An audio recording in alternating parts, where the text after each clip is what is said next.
Everybody, we need to move on to the next topic, the interesting topic. Sorry, they're all interesting, but this one will be more emotional. Managing family and relationship problems. And we'll start off with the first question. Considering that some of us have a low self esteem beside other issues, and as it's something totally normal in my country to be rejected because of having a condition or disability by your person of interest or by his, her family, I want to know if it's better to tell them about thalassemia over the first dates or wait until the relationship gets more serious. When do you think is the best time to mention it to avoid rejection, pain, or hurting our self-esteem? Wow, that's a question. Kathleen. That's a question. Yeah. So big question, big question. I'll tell you my professional where I lean farther on. I lean farther on the side of just like if you didn't have thalassemia in a relationship, you're not going to divulge everything and start talking about everything about yourself to a person right away. You're going to get to know the person and decide how much you really like the person and how important this person is to you. And then you might talk about deeper issues that are part of your life, whether it might be, a really good thing or maybe a trauma in the past or how you feel about yourself. We all have our deep things, right? Where there's so much that makes us who we are. And thalassemia isn't different from that in that way. So I don't think it's hiding. I don't think it's secrecy. I think it's waiting for we have boundaries between ourselves and our relationships. And then the closer we get, the boundaries kind of come down a little bit.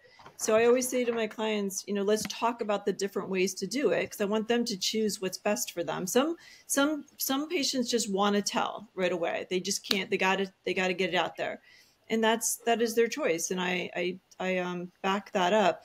But considering some of them, I think that I found out are doing that just out of anxiety more than really thinking it through a little bit more. So those are my thoughts. I think that it is something that is so precious, and certainly doesn't have to be talked about right away, just like other aspects of your life. Figure out if you really like that person enough and want that person to know that special part of you. That's where I stand on that. I agree with you totally. As open as I am about my thalassemia when it comes to the dating life, I wait a little bit to see, do I like them? Do I want to share more with them? Maybe I would be rejected for something else besides thalassemia, and then I wouldn't blame it on me being sick. So I feel like, yeah, waiting a little bit is really good, but don't wait too long. Yeah. Yeah. Evgenia? Well, this question reminds me when I was again late adolescence, early adulthood. I started dating. I used to say it right from the beginning. And I had this friend, an older friend, who was a psychologist. And she once asked me, she said, why are you doing that? Do you really want to scare them off? And that got me thinking, why do I have this need to say it right away? Do I really want to scare them off? Because I'm also scared. So I stopped doing that. And I followed the tactic that Kathleen and Jude are suggesting, so that I waited a little bit more to get to know one another, so that I felt that the time was more appropriate to really share something that was deeper and more private. But above and beyond the timing, that each one of us has to find the right timing to share something that is important for us. I also had a thought in my mind about this last part of to avoid rejection and pain, and getting hurt. And I really do wonder, can we ever really avoid getting hurt and being rejected? But anyone, not just thalassemics, who dare to start dating with somebody are really risking being rejected. And not just because of thalassemia, and rejection is part of the process. And sometimes we are going to be the ones that are rejecting because we don't like the other person.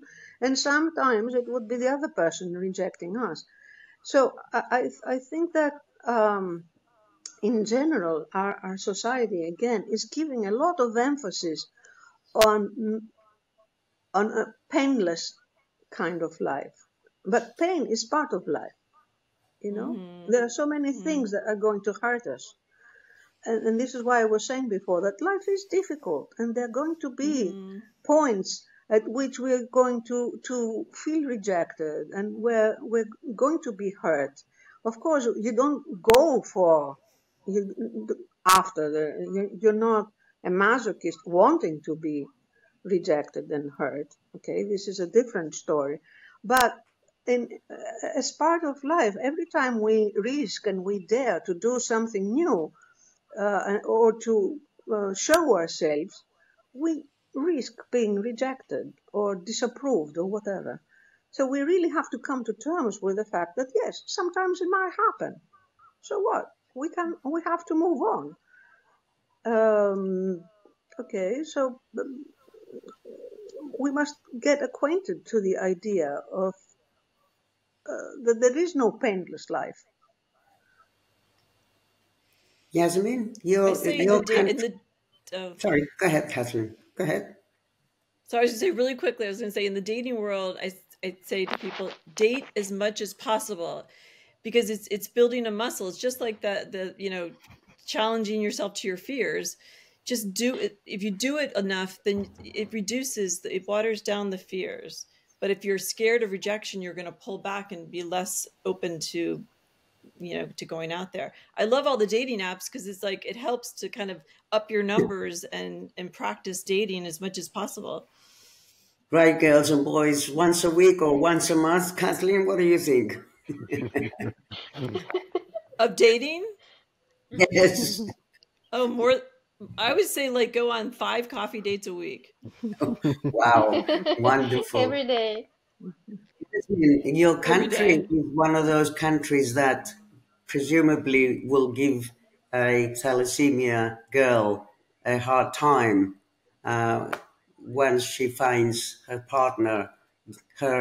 His family will be not so happy.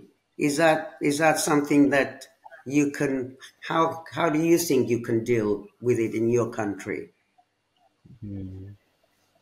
You're saying in particular that the American culture is that way? Sorry, I was talking to Yasmin. Oh, sorry. Yes. Yeah. Okay. This was actually my question, and I asked this based on my personal experience because I was rejected after I mentioned my condition, when I thought I found my partner. And that scared me so much that as you said, I scared them off before I start dating them. And now I understand it's not something good for my relationships, but I can say that yes, so many thalassemia patients get rejected by the family of that person of interest, and they say we don't want a patient in our family. Even in some families that have 2 or more thalassemia patients, they do not accept to let them marry to another thalassemia patient. And that's something I have no idea how we can help with that. And It exists, yes. In my country, it exists.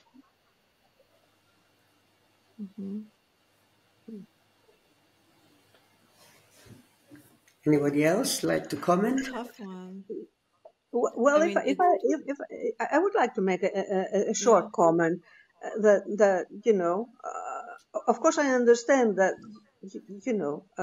being rejected is painful. I have experienced it, so I know what it's all about. However, I think that if we really make a step back and think about it, not on an emotional level, but more on rational, a partner who cannot really accept who we are as a totality, that we also have this thalassemia with us, right? Is not a good partner. Yes. Is not going to be a good partner anyway. Exactly. So we might Right. want to reject them first. Because if you really want to be with somebody and share your life, you really need to be able to find somebody who can accept you as you are. So at some point, we really do need to share this part of our life and ourselves, with whatever that means, with whatever that implies, right? And yes, there are people out there who are very scared of illnesses, and they would freak out and they might have to leave, and that's their problem, really. Actually, it was the first time I was like, oh, so there is something wrong with me. And I had a hard time managing my mental state about that. It's not my problem. It's not something I can do anything about it. It's what it is. And I have to find somebody who can deal with it as well as I am. But it was because of that, it was the first time ever it hit my face actually. It was very difficult for me. And that pain of rejection really bothered me and hurt my self-esteem. But I'm older now. I'm more mature and I'm thinking better about it. And as you mentioned, yes, they would have not been the best partner ever when they cannot deal with it. So I should have rejected him first. Yeah. Mm-hmm. Yeah, you're right. I mean, rejection hurts, but on the other hand, it's not really your problem. It's the person's problem that they cannot really deal with something like that. We usually take everything very personally, and we think we are not good enough. If I was better, they would love me, and blah blah blah. And I think that it took me a long time to understand that, yeah, some people will like me and some people will not like me. And that doesn't mean that I'm no good, but that just people have different ideas about what is nice or what is beautiful and what they can deal with and what they cannot deal with.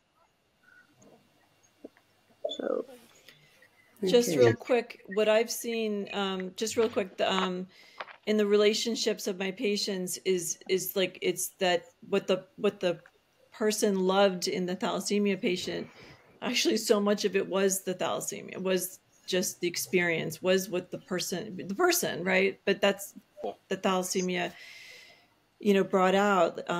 Amy, I could talk forever about that, but it's just finding that right fit, right? Which is kind of what we're all looking for, that locking key. But really knowing what the values you're looking for in the person that you want, that you want, Just a quick point for me.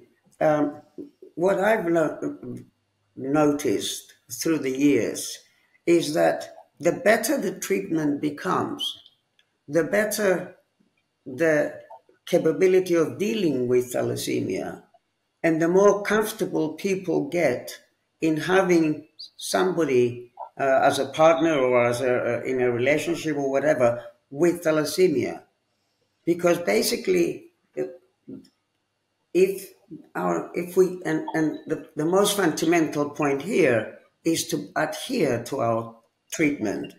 But if you are adhering to your treatment the correct way, you begin to see that there are a lot of improvements and on our body image and on our mentality and on our psychology. And all these are reflected to our people who are surrounding us. And the people who are surrounding us, possibly one of them will be the partner. So that's what I think. And going back to Nepal, this is what we need to actually try and do better. The better the treatment it becomes, the less the problems are going to be with regards to psychology. Okay, let's go to the next question, which is, where are we? How can adult thalassemia patients in Asia countries overcome their fears of marriage, personal relationships, and affairs, particularly concerning about physical strength and fulfilling family responsibilities? What strategies can individuals adopt to ensure a fulfilling and a happy family life despite the challenges associated with thalassemia?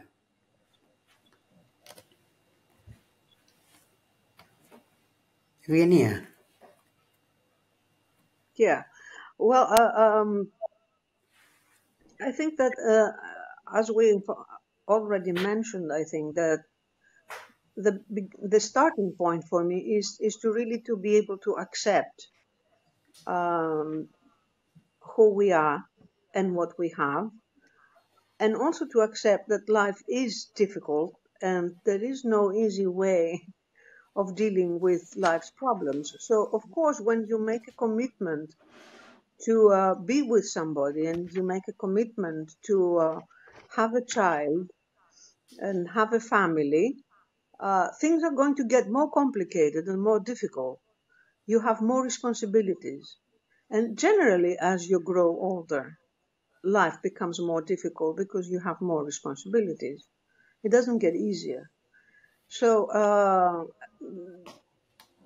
it is a matter of really accepting the fact that if we are free to decide what we want to do. Do we want to get married? Do we want to have a family? If we do want to get married and have a family, that means that we are taking on a huge responsibility. And I see a lot of people in my office who are not thalassemics who have a great difficulty with taking on this responsibility because it is a burden, all right, to be able to make sure that you can provide for your family and that you can be there for your partner and that you can be there for your children. So it is not easy anyway.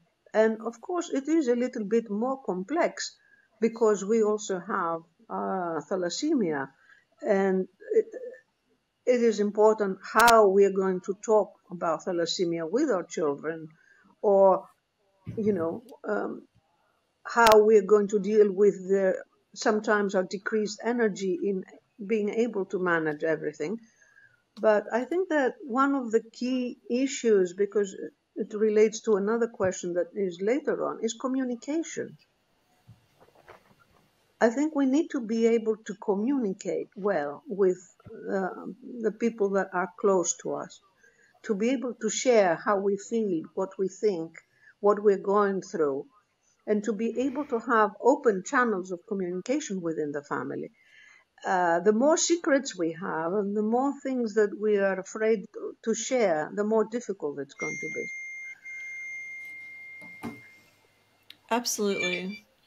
Along the lines, like piggybacking on the idea of communication is communicating with, as an adult, communicating with your parents, or as early as you can, that you want to get married, and that if it's arranged marriage is part of what's going on, really advocating for yourself of what you want, and that you want to be considered. I have a lot of patients, in America, whose families are doing the arranged marriages, and the adult kids have been kind of left out of the possibilities, and they haven't talked to their parents even about the fact that they want to get married, and then why aren't I considered in this process? And I know it's complicated. It's a cultural complexity.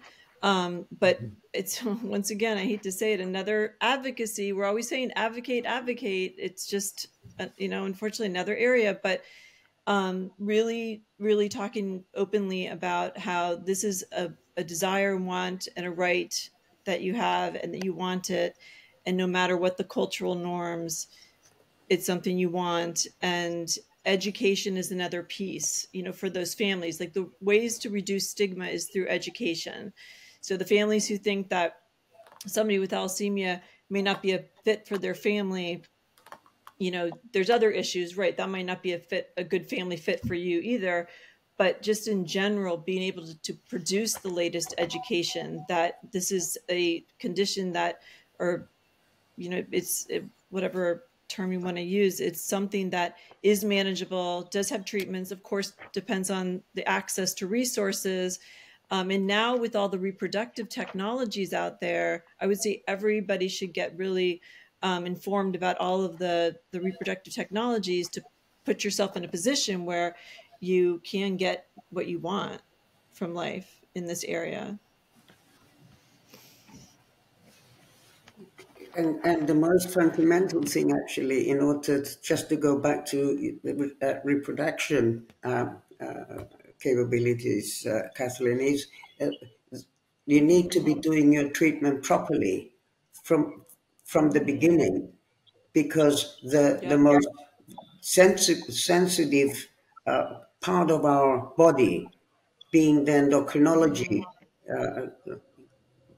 section, and any little iron there that has not been taken away can actually make a damage which will be, unfortunately, irreversible. So that is just a point to keep in mind. But you're absolutely right. There are miracles now being done. For boys and for girls. Yep.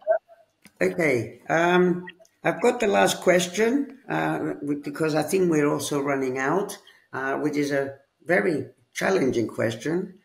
How can individuals with thalassemia balance their sexual drive for physical satisfaction, both for themselves and their partners?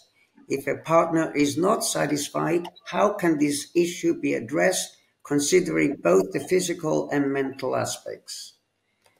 Yes. Kathleen. So, if I'm understanding correctly, it's basically like, how can we have a healthy sex life, both physically and psychological aspects of sexual life, right? I think so. I think that's what I got as well from the question. Okay. I mean, once again, it's so hard to not compare it to a patient of mine who might come in with the same issues, right? And there's so many, different sexual things that come up with anybody, right? Some impotency or, inability to have an orgasm. There's just so many things that could happen, whether you have thalassemia or you don't have thalassemia. So the first things I would say is of course, there's the talking about it. I mean, I wanted to have a session at our conference about sex, and it was kind of like, ooh, oh my God. And okay, so I put it to the side. I'm still going to fight for it. We need to talk about it, right? It is a pleasurable part of life. It's one of the most pleasurable parts of life. And in thalassemia, like, I don't hear it talked about very often, actually, or enough. So I would say certainly it's just like openly talking about what your needs are, what feels good, what doesn't. Yes, there'll be the areas where maybe something can't happen for like a physical reason. But I would say it's just along the lines of that, finding kind of this kind of like actually brings our whole discussion together, finding the partner that is the right fit and that you trust so that you can talk about these things, being able to, build your self-esteem so that you can talk about these things and get your needs met. If you have that need, go for it. And, there's you're trying to shoot for the most possible. There's no limits to what you want. Those would be my thoughts on that. Virginia? Yeah, well, actually, I think that the same way we need to destigmatize thalassemia, we need to destigmatize sexual life. Because as you say, Kathleen, I think it is a very sensitive topic, of course, and it's very difficult for people to talk about it. So we rarely do openly discuss the issue. But as I said before about communication and sincerity, we really do need to have an open communication with our partner. And there are a lot of sexual dysfunctions and a lot of sexual problems that even people without thalassemia again face. Like you said, a non-orgasmic woman or a man with a very weak erection or whatever. So it does happen. And it does affect, of course, not only our sex life, but our relationship in general. So there are also more experts like sex therapists that really deal with problems that couples have in their sex life. But I think that the first stage is to really be able to talk about it between the partners and to really get to an understanding of what it is that is happening and how they can deal with it together, because it's not just the problem of one person, it's the problem of the couple. Two sides. So we really do need to be able to communicate with one another and then seek for some kind of more professional help. There's also, I'll add, just the power of massage or the power of taking a bath together. Like a lot of times people leave out, these other very enjoyable things that you can do that maybe aren't actually the act of sexual, stimulation in that way, but just like opening up minds to all these different types of things where you get a lot of pleasure from, being with each other. Yes, exactly. Well, I know of a couple that went to a sex therapist, and the sex therapist had forbidden them to do sex for a whole month. The first month they were seeing him, he said that I want you to do everything else except sex. Ah, yeah, nice. You kiss each other, you touch each other, you anything else that gives you pleasure, but not sex. Right. Because sometimes we just focus on that one issue and it becomes such a big deal in our mind that we forget that there are other pleasurable things, as you said. And once the couple starts to get comfortable with one another again and to be intimate in different ways, that can also take away the pressure of having sex as per se. Absolutely.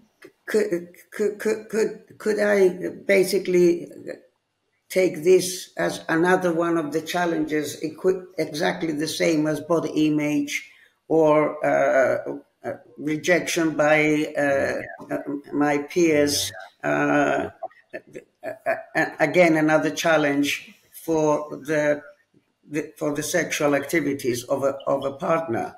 This is, I'm seeing all these different kinds of challenges, but the end result it's for me very simple. You are who you are. You can do as much as you possibly can to help overcome all these challenges. And for this specific subject that we're talking about, there is also the best idea is also to see your endocrinologist, because there are also many things that can be done, just like when we were talking about having a family. But at the end of the day, yet again, it's another issue that it's part of, unfortunately, what we have. And as both Kathleen and Evgenia said earlier, it's a matter of you learning to deal with it.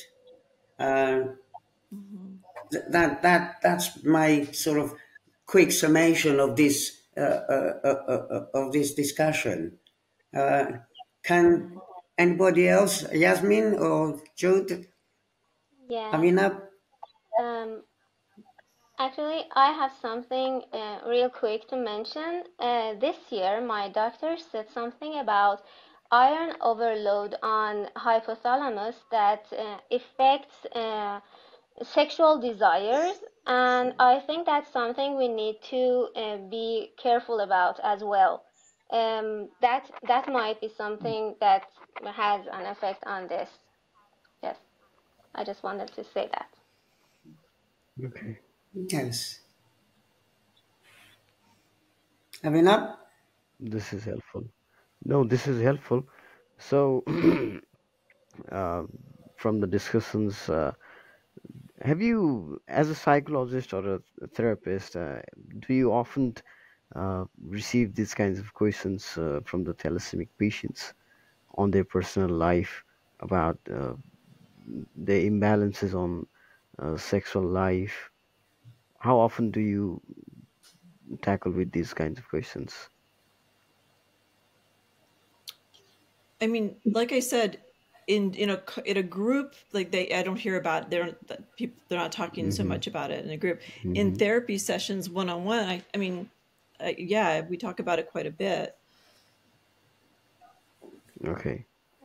Do you have some common problems that patient express regarding their physical stigma? That the patient is expressing in the therapy session of like what they're not happy with, you mean? Yeah. Yeah, I mean, I think for women it's more probably lack of desire. Okay. I'm hearing, and then men just once again, this is very like in general, feeling that they want to please and they're feeling that they're not pleasing their partner. Okay. This is helpful. I wanted to just mention one thing because George just did a really great job summarizing so many things. And a lot of it we're talking about is having patients do it, like communicate, and it's a lot of do words, a lot of action stuff we're talking about that's needed. But you can't do any of that if you have depression. And depression's kind of brushed over a lot. And am I depressed? Do I have depressive symptoms? Like, what exactly are we talking about? And when I say depression, I mean truly like a diagnosable, like you meet criteria, it's affecting your life where you lose pleasure in things, you don't have the motivation, and that's a separate condition that needs to be managed, either with psychotherapy and medication, psychotherapy and medication together, which is the best practices. But that is very important. And I do find a lot of my patients are reluctant to say that they have depression or want to hear they have depression, and very reluctant about medications. And I understand, because if you're on medications, probably, you don't want to think too much about that. But medications are very effective. And of course, you got to talk to your doctor and make sure you can take them. It works for you, and to go to a proper person to get assessed and to find the proper medication. But I always say to my patients, like, you don't have to live this way. If you already have thalassemia, you're tackling thalassemia, to also have that layer of depression on top of it is just something that we can do something about, like eliminating that. And so that you can see things in a clearer, more optimistic way, so that you can do these things we're talking about. Those are my thoughts. Evgenia, summation, your comments? Yeah, well, I think you've summed it very nicely, George, that life is full of challenges. And of course, the life of a thalassemia patient is even more challenging because there are so many health issues that one needs to deal with. But I also want to end up by saying that it also has a lot of advantages. And it has a lot of advantages because, as I said earlier, we learn from very early on how to deal with life's problems. And we also appreciate time. And time is precious, and we are aware that of that a lot more in thalassemia. So I think my experience is that people do use up their time more. They live more every moment of their life more fully because they don't have this impression that well, I can leave this for later and I can do this whenever. So at least that was my experience. I never procrastinated for the things I wanted, and I owe that to thalassemia. So I think there are always pros and cons. Of course, it's not something that you enjoy having, but I think that it is something that you can learn how to live with, and you can also find a lot of things that have been very enlightening in life. Thank you. Yeah, absolutely. I will vouch for that. All my life, I thought my life will finish very quickly, so I was running 24/7 in order to catch up and do everything I wanted to do, and I'm still going.